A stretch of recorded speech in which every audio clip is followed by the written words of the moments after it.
We're all college students, or have been college students, and I'm sure we've all been there. We all procrastinate, right? Like, there's an essay we have to turn in the next day, and we just decide to do it like at midnight, and then we like type super quick, and it just turns out being like super crappy. So you get a C, so you're like, oh, I could do this again next time, or whatever, right? So just for a little bit, I want to talk about procrastination and how it can really screw you over, or the effects it has. Okay, so I know everybody has been in the room sometime. They have to do work, and they decide, I'm gonna do this. I'm gonna sit here for 2 hours. I'm gonna bang this out, and I'm gonna go and do something else. I don't know, like hang out with friends.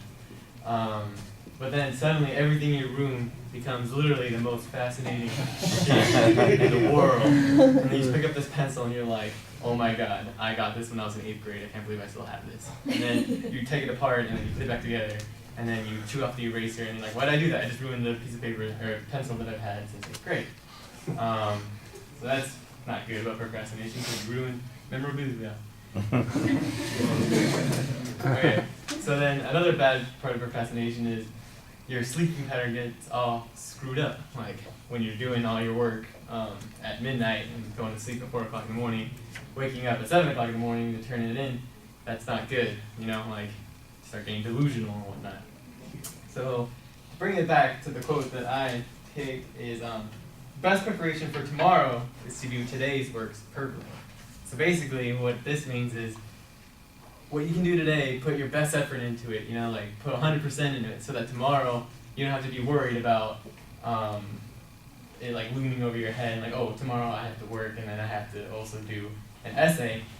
If you were today just to write like a really good rough draft, tomorrow you wouldn't have to worry so much about writing the entire thing and then having to go to work as well. So then, so what happens is if you procrastinate, things become all screwed up, you ruin everything, like memorabilia pencils, and your essays don't turn out as good as they could be. Also, if you just work harder at what you do the day that you're supposed to do them, like your confidence kind of builds up. Like you're like, oh, I got this done. Like I'm not as stressed as I am when I don't do this when I need to do it.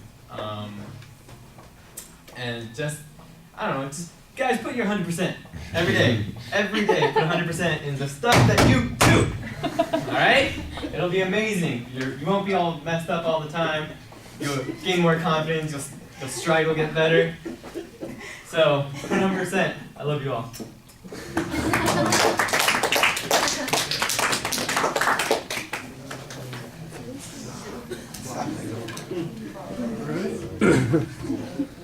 Okay.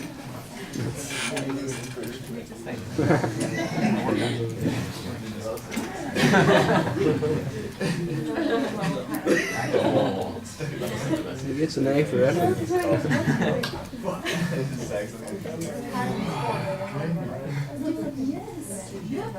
Another question I had here. This paper is going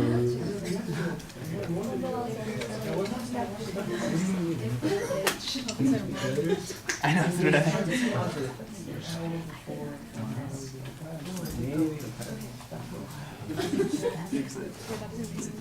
Yeah. I'm tired of hearing these excuses. They seem to be the same. Since there's nothing so useless as giving a fish a meat, which should not be done at all. What? Which is like a bundle of words. I don't want to ask Kyle Bolton. Think about it. There's a good meaning there. I don't know why I don't think they do. Everything that isn't useless. I don't know, man. I didn't pick it for a reason. Fair enough. Right. All right, you've got a good common reference at the beginning that everybody can relate to. Your goal is pretty clear. I do think that you wanted to get the topic in a little bit earlier so we know exactly what it is you're saying, but we know the general direction that you're headed. I didn't really get much of a preview of what the supporting points were going to be, but in the body of the speech there was a little bit of a structure to follow, and that helps. You've got very vivid examples on the first point, and I thought that did pretty well. As you go on, I think you get a little bit less focused, and there's a tendency to repeat yourself. And at the end, for instance, you're compensating by exaggerating some things. Let me I want to end strong here, but I don't really have anything to say. So what can I do?